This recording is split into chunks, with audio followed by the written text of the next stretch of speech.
دوستوں، جس وقت دنیا رمضان کے چاند کا انتظار کر رہی ہوگی، ٹھیک اسی وقت آسمان پر اندھیرا چھا جائے گا۔ کیا یہ محض ایک فلکیاتی واقعہ ہے؟ قدرت کی طرف سے کوئی بڑا اشارہ ہے؟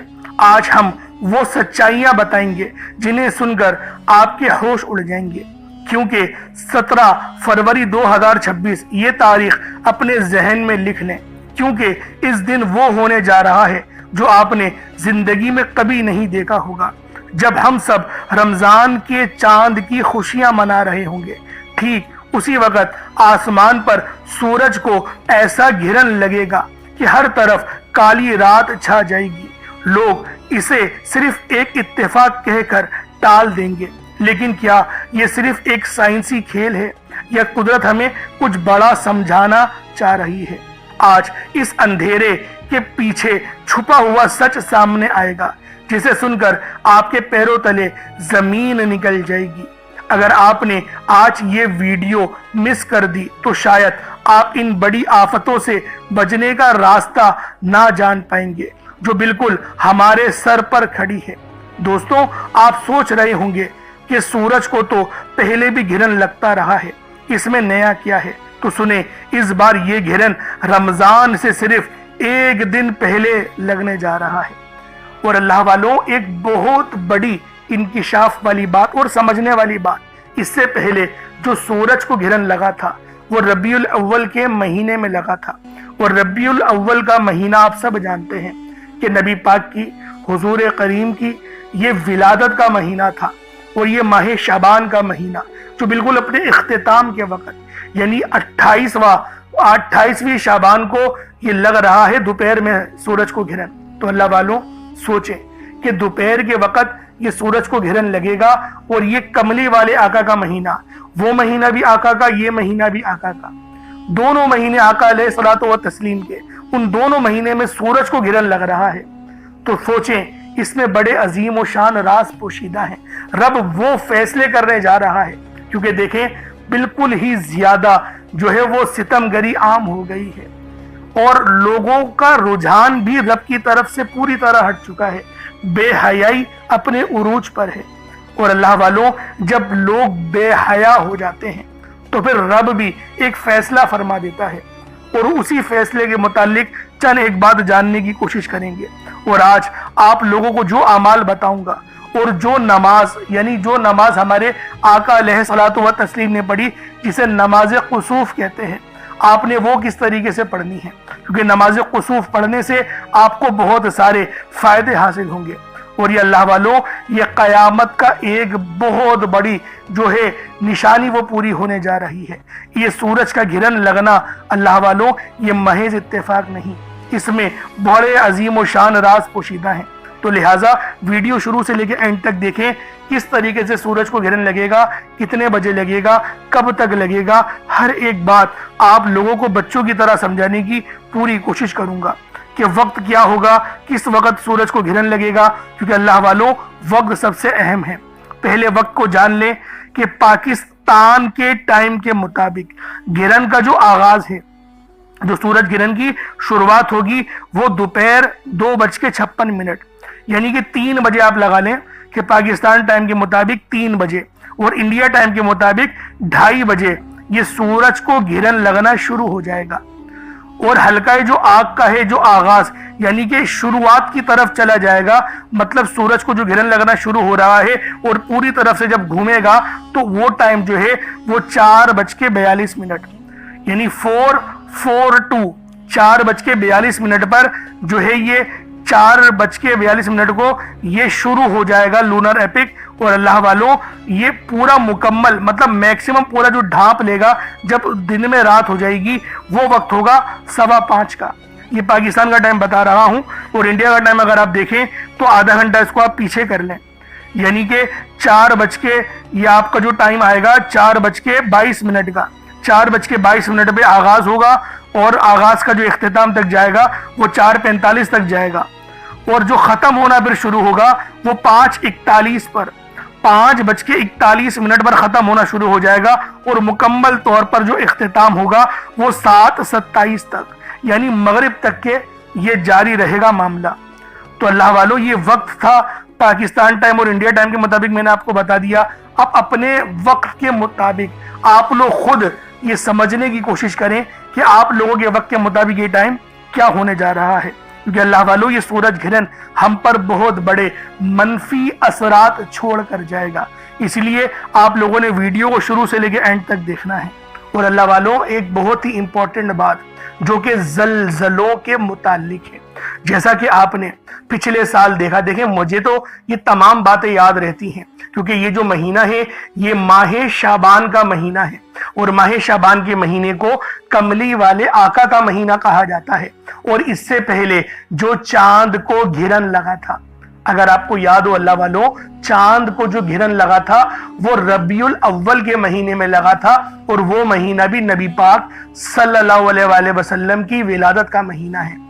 تو اللہ والوں یہ بات ہمیں کس طرف اشارہ کر رہے ہیں، یہ دنیا میں کون سی ایسے فیصلے ہونے جا رہے ہیں، کیونکہ آپ سب لوگ جانتے ہیں ماہ شعبان کا مہینہ رزق اور دولت کی تقسیم کا مہینہ ہے، زندگی اور موت کے فیصلوں کا مہینہ ہے، اور اس مہینے کو فیصلہ کن مہینے کہا جاتا ہے.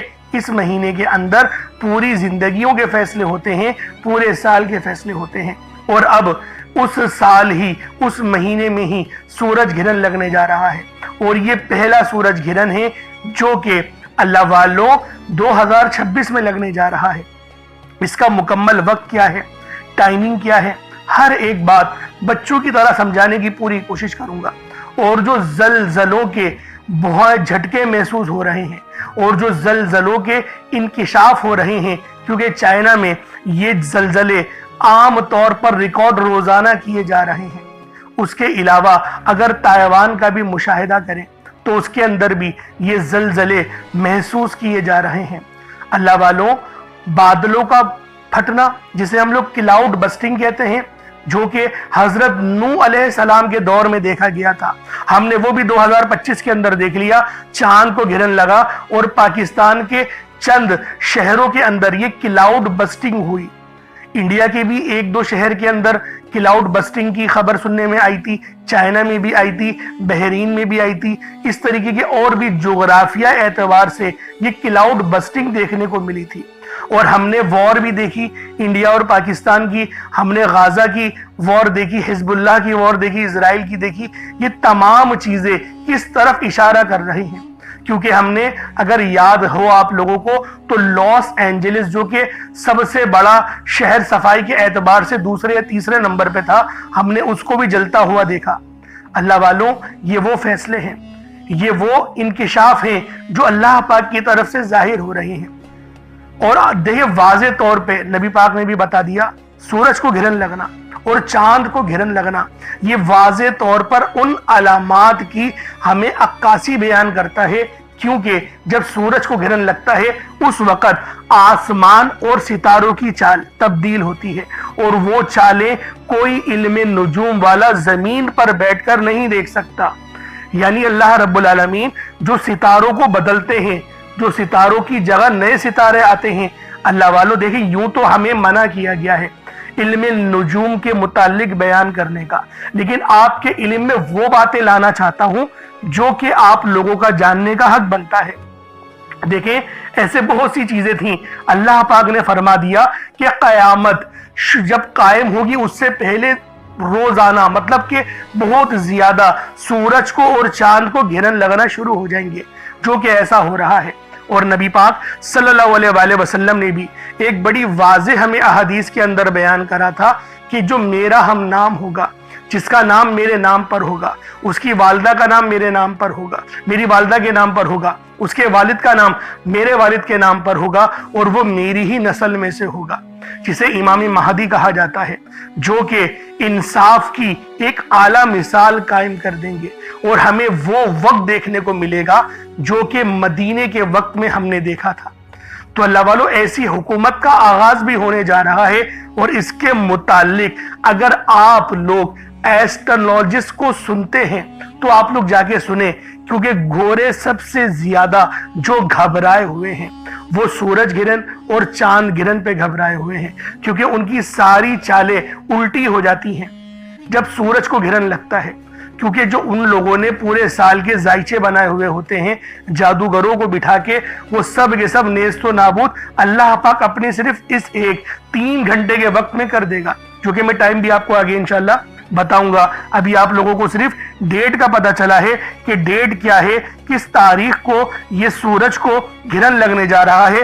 یہ 17 فروری ہوگی، 17 فروری 2026، اور یہ منگل کا دن ہوگا، اور یہ دن کے وقت لگے گا۔ ایشیا کنٹری کے اندر جو ٹائم ہوگا وہ دن کا ہوگا، دوپہر کے وقت اس سورج کو گرہن لگے گا، اور انٹارکٹیکا کے اندر یہ صبح کا وقت ہوگا، غالباً 10 بجے کا، اس وقت سورج کو گرہن لگے گا۔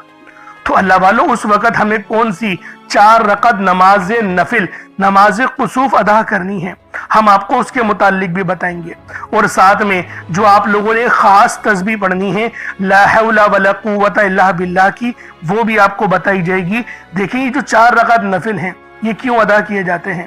کیونکہ جب سورج کو گرہن نبی پاک صلی اللہ علیہ وآلہ وسلم کے دور میں لگا تو آپ کی اس وقت ایک صاحبزادے امام قاسم رضی اللہ تعالی عنہما کا انتقال ظاہر ہوا، اور جو وہاں کے صحابہ تھے ان میں یہ بات عام ہو گئی کہ جب نبی کے گھر انتقال کا وقت آتا ہے تو اس وقت سورج کو گرہن لگتا ہے، یا پھر بہت سے منافقین نے یہ پروپیگنڈا بھی کرا کہ سورج کے گرہن لگنے کی وجہ سے نبی پاک کے بیٹے کا انتقال ہو گیا۔ حالانکہ نبی پاک نے اس بات کو مکمل طور پر رد کیا اور فرمایا کہ جو میرے بیٹے کا انتقال تھا وہ تو لکھا ہوا تھا، لیکن یہ جو سورج کو گرہن لگنے جا رہا ہے یہ رب العالمین کی ایک چال ہے، ایک تدبیر ہے، ایک آغاز ہے۔ یہ آغاز کس چیز کا ہے؟ یہ کامیابی کا بھی ہو سکتا ہے۔ یہ آغاز ہمیں اس بات کی عکاسی بھی بیان کر سکتا ہے کہ آنے والا وقت کیا ہوگا۔ اگر ہم لوگ اپنے دور کا جائزہ لیں تو بے حیائی بہت زیادہ عام نظر آتی ہے۔ ہم لوگ اپنی آنکھوں سے دیکھ ہی سکتے ہیں کہ کس طریقے کے معاملات دیکھنے کو مل رہے ہیں۔ حیا نام کی کوئی چیز اس مارکیٹ کے اندر ہمیں نہیں ملتی۔ البتہ مردوں کے اندر وہ حیا پائی جا رہی ہے، لیکن عورتوں کے اندر بالکل مکمل طور پر بے حیائی چھائی ہوئی ہے۔ تو اللہ والوں یہ وہ وقت ہے جس وقت میں ہم لوگ اپنے آپ کو بچائیں گے، اپنے گھر والوں کو بچانے کی کوشش کریں گے۔ اور اللہ والوں اس بار کا جو سورج کا گرہن ہے یہ ہمیں ماہ شعبان کی 28 تاریخ کو دیکھنے کو ملے گا۔ عام طور پر صدیوں سے سورج گرہن کا انتظار بھی کچھ مذاہب کے لوگ کرتے ہیں۔ اللہ والوں کچھ مذاہب کے اندر سورج کے گرہن کو لگنا ایک اچھا شبھ یعنی کہ سنکیت مانا جاتا ہے۔ حالانکہ دین اسلام میں اس طریقے کی کوئی بات کرنے کی بھی اجازت نہیں، تو لہٰذا ہم لوگ اس بات کو اوائڈ کرتے ہیں۔ اب چلتے ہیں اس دن کی طرف کہ اس دن ہمیں کیا کرنا ہے، اس دن ہمیں کیا احتیاط کرنی ہے۔ کوشش کریں کہ لائٹ رنگ کا لباس پہنیں، اور خاص طور پر جو ہماری حاملہ بہنیں ہیں ان کے لیے یہ سب سے ایک سمجھنے کے ایک قانونی بات ہے، ایک چنوتی والی بات ہے کہ آپ نے واقعی میں باہر نہیں نکلنا، کیونکہ اس کی جو ثمرات ہیں وہ آپ کے بچوں پر بھی ایک گہرا اثر ڈال سکتے ہیں، اور بچے کا دماغی جو سنتولن ہے وہ بگڑ سکتا ہے۔ تو لہٰذا آپ نے باہر نہیں نکلنا، اور جو چھوٹے بچے ہیں ان کو بھی باہر عام طور پر نہیں نکالا جائے گا، کیونکہ اس کے ثمرات آپ کے دماغ پر حاوی ہو سکتے ہیں اور پاگل ہونے کا اندیشہ بڑھ سکتا ہے۔ تو لہٰذا گھر میں رہنے کی کوشش کریں گے اور استغفار کرنے کی کوشش کریں گے۔ استغفار کے ساتھ ہم لوگ لا حول ولا قوت الا باللہ بھی پڑھیں گے کہ نہیں ہے کوئی طاقت والا رب کے سوا، کیونکہ یہ وقت جو ہوتا ہے وہ رب کے جلال کا ہوتا ہے۔ رب العالمین اس وقت اپنے جلال میں ہوتے ہیں۔ تو اللہ والو جو طریقہ کار میں آپ لوگوں کو بتاؤں گا اور جو معاملات کے متعلق میں آپ لوگوں کو آج آگاہی دینے جا رہا ہوں، اس کو ذرا بغور جائزہ لیں، کیونکہ اللہ والوں یہ جو سورج کو گرہن لگنے جا رہا ہے یہ گرہن ہماری زندگیوں پر کون سے اثرات مرتب کرے گا۔ تو اللہ والوں سب سے پہلے تو 4 رکعت نماز کسوف کے متعلق سماعت کر لیں، کیونکہ یہ نماز کسوف آپ لوگ 2 کر کے ادا کریں گے، 2 کر کے آپ لوگ ادا کریں گے نماز کسوف، جس کے اندر آپ لوگ نیت کریں گے، نیت کرتا ہوں یا کرتی ہوں۔ 2 رکعت 2 کر کے ادا کی جائیں گے، 2 رکعت نماز کسوف نفل کی، واسطے اللہ تعالیٰ کے منہ میرا کعبۃ اللہ شریف کی طرف۔ اور یہ جو نماز ہوتی ہے باجماعت ادا کی جاتی ہے، لیکن الگ بھی پڑھ سکتے ہیں۔ پھر آپ اگر باجماعت پڑھ رہے ہیں تو پیچھے پیش امام کے آپ پڑھ کے اپنے ہاتھوں کو بلند کریں گے، تکبیر کہتے ہوئے کانوں کو لے کے جائیں گے، اللہ اکبر کہہ کے ہاتھوں کو باندھ لیں گے۔ سنا پڑھی جائے گی، پھر اس کے بعد سورہ فاتحہ پڑھی جائے گی، اس کے بعد کوئی سورت ملائی جائے گی۔ اچھا، یہ جو نماز ہوتی ہے اس کے چند اصولوں کو سمجھ لیں۔ ان کے اصول یہ ہوتے ہیں کہ آپ نے نماز کو لمبا یعنی کہ طویل کرنی ہے۔ بڑی صورت پڑھیں گے، بڑی صورت نہیں آتی تو 3 بار صورت پڑھ لیں، 4 بار صورت پڑھ لیں، لیکن طویل صورت پڑھیں گے۔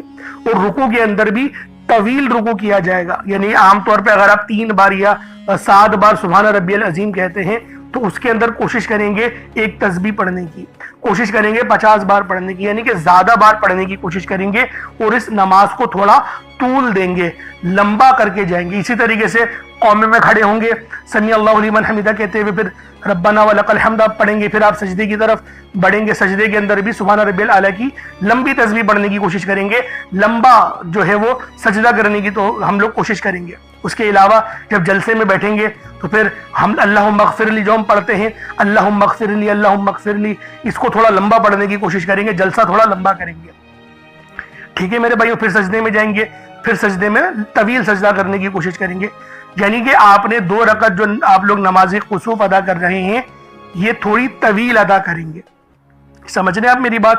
یہ بڑی پڑھی جائے گی، کیونکہ نبی پاک نے تو اتنا لمبا سجدہ کیا تھا کہ بعض صحابہ کرام کو لگ رہا تھا شاید نبی پاک صلی اللہ علیہ وآلہ وسلم اس دنیا سے جو ہے وہ رحلت فرما گئے ہیں، حالانکہ ایسا نہیں تھا، آپ نے بہت طویل سجدہ کرا تھا، آپ نے رکوع بھی بڑا طویل کرا تھا۔ تو اللہ والو، نبی پاک کی سنت کو زندہ کرتے ہوئے، سنت پہ عمل کرتے ہوئے ہم لوگ بھی نماز کسوف جو ہے 2 کر کے جو ہم ادا کریں گے وہ ہم لمبی پڑھنے کی کوشش کریں گے۔ ہو سکے تو گھر میں جماعت کرا لیں، یعنی 2-4 بھائی بہن آپس میں مل کے پڑھ لیں گے تو ایک اچھا ماحول بن جاتا ہے۔ اب جب آپ لوگ اس کو 4 رکعتوں کو پڑھ لیں گے تو اس کے درمیان میں یعنی کہ 2 رکعت پڑھنے کے بعد درمیان میں آپ لوگ ایک تسبیح جو ہے وہ استغفار کی پڑھ لیں، یا پھر لا حول ولا قوت الا باللہ کی پڑھ لیں۔ اس طریقے سے آپ لوگ تسبیح پڑھنے کی کوشش کریں گے۔ ایک تسبیح پڑھیں گے، پھر آپ 2 رکعت نوافل کے لیے کھڑے ہو جائیں گے، پھر آپ لوگ ایک تسبیح پڑھیں گے۔ یہ تسبیح جو ہے وہ ہمارے گناہوں کو معافی کی طرف لے جائے گی اور ہماری طرف ایک نور کا قلعہ بنا دے گی، یعنی ہماری طرف ایک حصار بن جائے گا، یعنی ہمیں اس دن سے کوئی نقصان ہمارے گھر والوں کو نہیں ہونے والا، حتیٰ کہ پورے علاقے کو اس کے جو ثمرات ہیں اس سے بچاؤ کا یہ شرف مل جائے گا آپ کی اس نماز کسوف کو ادا کرنے سے۔ اور بھی بہت سارے فائدے حاصل ہوں گے، ہر بات کو اگر ڈیٹیل میں بتاؤں تو ویڈیو بڑی لمبی ہو جائے گی، اس لیے ہمیں تھوڑا جو ہے وہ آپ کے باذوق ہونے کو بھی اپنی نظروں میں رکھنا ہے۔ اب اللہ والو، یہ آپ نے 4 رکعت نماز کسوف کو ادا کر لیا۔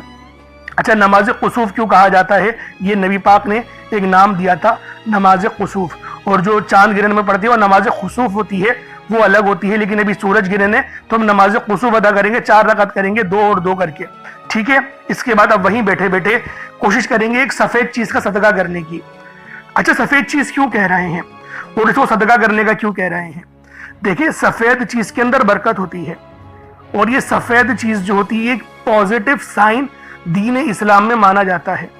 جسے لال جو جوڑا ہے وہ ایک الگ علامت ظاہر کرتا ہے، جو کالا جوڑا ہے وہ الگ ہمیں جنگ کی طرف لے کے جاتا ہے۔ اس طریقے سے معاملات جو ہے وہ الگ الگ ہے، لیکن ان کو بیان کرنے کی اجازت نہیں ہے، تو لہٰذا میں اتنا زیادہ ڈیٹیل میں ڈیپ میں نہیں لے کے جاتا، آپ لوگوں کو زیادہ نہیں الجھاتا، بس کوشش کریں کہ سفید چیز کا صدقہ یعنی 1 مٹھی چاول یا 1 مٹھی چینی آپ لوگ اپنے سامنے رکھ لیں، پیالی میں رکھ لیں۔ 1 مٹھی چاول یا چینی صاف ستھری ہو، یہ بس اس چیز کا خیال کریں کہ صاف ستھری چاول یا چینی ہو، اس کو اپنے سامنے رکھیں۔ اور پھر آپ لوگوں نے کیا کرنا ہے، اس کے بعد پھر آپ لوگوں نے اپنے جو مقصد ہے، دیکھیں ہر بندے کا مقصد الگ ہوتا ہے، کیونکہ ماہ رمضان کا نعمتوں رحمتوں سے بھرا ہوا مہینہ بھی شروع ہونے والا ہے، تو لہٰذا اور ماہ رمضان کی آنے کی آمد بھی آمد ہے، اور اللہ والوں ایک طرف یہ غم بھی ہے کہ ماہ شعبان کا مہینہ جو ہے وہ ختم ہو رہا ہے، تو لہٰذا ان چیزوں کو دیکھتے ہوئے عمل کرنے کی ہم لوگ بھرپور کوشش کریں گے۔ اب اللہ والوں عمل کرنا کس طریقے سے ہے، سب سے پہلے اپنے سامنے وہ صدقے کے لیے چیزیں رکھ لیں، اور پھر آپ لوگوں نے اپنے خاص مقصد کو ذہن میں رکھنا ہے، جو بھی مقصد ہو آپ کا اس کو ذہن میں رکھنا ہے، اور پہلے آپ لوگ نبی پاک کی ذات پاک پہ درود پاک پڑھیں گے۔ درود پاک کوئی سا بھی پڑھ سکتے ہیں، آپ چاہیں تو صلی اللہ علیہ محمد پڑھ لیں، صلی اللہ علیہ وآلہ وسلم پڑھ لیں، یا پھر آپ لوگ نماز والا درود ابراہیمی پڑھ لیں۔ ایک بار رسول برکت اور ثواب کی نیت سے میرے ساتھ بھی پڑھ لیجئے گا۔ اللهم صل على محمد وعلى آل محمد كما صليت على إبراهيم وعلى آل إبراهيم إنك حميد مجيد اللهم بارك على محمد وعلى آل محمد كما باركت على إبراهيم وعلى آل إبراهيم إنك حميد مجيد۔ درود پاک پڑھتے ساتھ ہی فوری طور پر آپ لوگوں نے اپنے خاص مقصد کی نیت کرنی ہے۔ ہر بندے کا مقصد الگ ہے، ہر بندے کی حاجت الگ ہے، کوئی رزق کے لیے پریشان ہے، کوئی مال و دولت کے لیے پریشان ہے۔ اللہ والوں، ہر بندے کی پریشانی الگ ہے، تو آپ کا جو بھی مقصد ہو، جو بھی حاجت ہو، دیکھیں یہ سورج گرہن ہے، بہت ہی زیادہ خطرناک وقت ہے۔ خدا را اس وقت کو سمجھو، اس عمل کو سمجھو، کس طریقے سے وظیفہ پڑھنا ہے، اس چیز کو سمجھنے کی ضرورت ہے۔ تو اللہ والوں، اپنے خاص مقصد کو جو آپ نے ذہن میں رکھا، اب فوری طور پر ایک بار اعوذ باللہ من الشیطان الرجیم بسم اللہ الرحمن الرحیم پڑھ کر وظیفے کا آغاز کرنا ہے۔ اب آپ لوگوں نے پہلے نمبر پہ کیا کرنا ہے؟ آپ لوگوں نے پہلے نمبر پہ سب سے خاص عمل ہے، سب سے خاص وظیفہ ہے۔ دیکھیں جو صدقہ آپ نے اپنے کرنا ہے وہ آپ نے اپنے سامنے رکھ لیا ہے۔ اب پہلے نمبر پہ آپ لوگوں نے جو وظیفہ پڑھنا ہے وہ وظیفہ دنیا کا سب سے تیز ترین اور سب سے خاص عمل ہے، اور وہ وظیفہ بھی ہے یا وہابو یا رزاقو کا۔ دیکھیں یا وہابو یا رزاقو کیوں پڑھنا ہے، پہلے اس بات کو سمجھ لیں۔ یا وہابو کے معنی ہیں اے بہت زیادہ دینے والے، یا رزاقو کے معنی ہیں اے روزی دینے والے۔ یا وہابو یا رزاقو جب ان دونوں کو ملا کر پڑھیں گے تو یہ ایک بار ہوگا، یا وہابو یا رزاقو ان دونوں کو ملا کر پڑھیں گے تو یہ 2 بار ہوگا، یا وہابو یا رزاقو ان دونوں کو ملا کر پڑھیں گے تو یہ 3 بار ہوگا۔ اس طریقے سے آپ نے یا وہابو یا رزاقو کو اپنے ہاتھوں کی انگلیوں پر پڑھ لیں یا تسبیح کے دانوں پر پڑھ لیں، صرف اور صرف ایک تسبیح 100 ٹائمز، 100 مرتبہ 100 ٹائمز ایک تسبیح کی صورت میں آپ نے یا وہابو یا رزاقو کو پڑھنا ہے۔ اور یہ عمل آپ لوگ پہلے نمبر پہ کریں گے۔ چاول یا چینی صدقے کے لیے جو بھی رکھا ہے اس پہ دم کریں، پانی کا گلاس بھی رکھیے گا اپنے سامنے، اس پہ پھونک ماریں۔ اب آپ لوگوں نے دوسرے نمبر پہ کیا کرنا ہے؟ اب دوسرے نمبر پہ آپ لوگوں نے سورۃ الکوثر پڑھنی ہے۔ سورہ کوثر یہ دنیا کی سب سے خاص اور سب سے چھوٹی بھی ہے قرآن پاک کی سورت، لیکن سب سے افضل سورت ہے۔ اس کو دولت والی سورت کہا جاتا ہے، اس کو وہ سورت کہا جاتا ہے جو کامیابیوں کی طرف لے کر جائے گی۔ اور اللہ والوں، یہ سورج گرہن ہے، اس بات کو بھولیے گا نہیں، یہ سورج گرہن کا وقت ہے، اس کو ہرگز بھی بھولنے کی ضرورت نہیں ہے۔ اور آپ لوگوں نے کس طریقے سے سورہ کوثر کو پڑھنا ہے اس کو ذرا دھیان سے ملاحظہ کیجیے گا۔ بسم اللہ الرحمن الرحیم انا اعطیناک الکوثر فصل لربک وانحر انا شانئک هو الابتر، یہ ایک بار ہو گیا۔ بسم اللہ الرحمن الرحیم انا اعطیناک الکوثر فصل لربک وانحر انا شانئک هو الابتر، یہ 2 بار ہو گیا۔ بسم اللہ الرحمن الرحیم انا اعطیناک الکوثر فصل لربک وانحر انا شانئک هو الابتر، یہ 3 بار ہو گیا۔ اس طریقے سے آپ نے سورہ کوثر کو صرف 41 مرتبہ 41 ٹائمز 41 بار پڑھنا ہے۔ پھر دوبارہ سے دم کریں گے، چاول پر چینی یا انڈا جو بھی رکھا ہے سفید چیز اس پہ پھونک مارے، پانی کے گلاس سے پھونک مارے۔ اب آپ لوگوں نے آخر میں کیا کرنا ہے؟ اب آپ لوگوں نے آخر میں بہت ہی خاص دعا ہے سبحان اللہ و بحمدہ سبحان اللہ العظیم، آپ لوگوں نے اس دعا کو پڑھنا ہے۔ بہت ہی خوبصورت دعا ہے، بہت ہی شاندار دعا ہے، اس طریقے سے پڑھنا ہے، ملاحظہ کیجیے گا۔ سبحان اللہ و بحمدہ سبحان اللہ العظیم، یہ 1 بار ہو گیا۔ سبحان اللہ و بحمدہ سبحان اللہ العظیم، یہ 2 بار ہو گیا۔ سبحان اللہ و بحمدہ سبحان اللہ العظیم، یہ 3 بار ہو گیا۔ اس طریقے سے آپ نے سبحان اللہ و بحمدہ سبحان اللہ العظیم کو اپنے ہاتھوں کی انگلیوں پر پڑھ لیں یا تسبیح کے دانوں پر پڑھ لیں 100 بار 100 ٹائمز 100 بار آپ لوگوں نے یہ دعا پڑھنی ہے۔ اور اس کے بعد اتنا ہی درود پاک پڑھ لیں جتنا آپ لوگوں نے اول پڑھا تھا، تو یہ آپ کا عمل ہو جائے گا، یہ آپ کا وظیفہ ہو جائے گا۔ اور اگر آپ لوگوں نے کوئی چینی یا چاول صدقے کے لیے رکھا ہے تو اس پہ دم کریں، پھونک ماریں اور اس کو صدقہ کر دینا ہے۔ پانی رکھا ہے تو اس پہ دم کر کے اس پانی کو پی جائیں۔ اللہ والوں، یہ سورج گرہن یقین کریں یہ پوری دنیا کو ہلانے والا ہے، یہ پوری دنیا پر منفی اثرات چھوڑنے والا ہے۔ اس لیے حفاظت کی اور سلامتی کی دعا لازمی اپنے لیے کیے گا، لازمی اپنے لیے سلامتی کی دعا کریے گا۔ اللہ رب العالمین ہم سب کا حامی و ناصر ہو، اللہ پاک ہم سب کی خیر فرمائے، ہم سب کی حفاظت فرمائے، کیونکہ یہاں پر ہم لوگ تو ماہ رمضان کے مہینے کا شروع ہونے کا جو ہے وہ خوشیاں منا رہے تھے، اور یہ دوسری طرف سورج کا گرہن لگنا۔ اللہ والوں، اللہ پاک ہم سب کے لیے خیر والا معاملہ فرمائے، آمین۔ سب کے لیے دعا کیجئے گا، اپنے لیے بھی دعا کیجئے گا اور امت کے لیے بھی دعا کیجئے گا۔ اللہ رب العالمین آپ کی تمام دعاؤں کو قبول و منظور فرمائے۔ پھر ملاقات ہوگی، اپنا بہت سارا خیال رکھیے گا۔ السلام علیکم ورحمۃ اللہ وبرکاتہ۔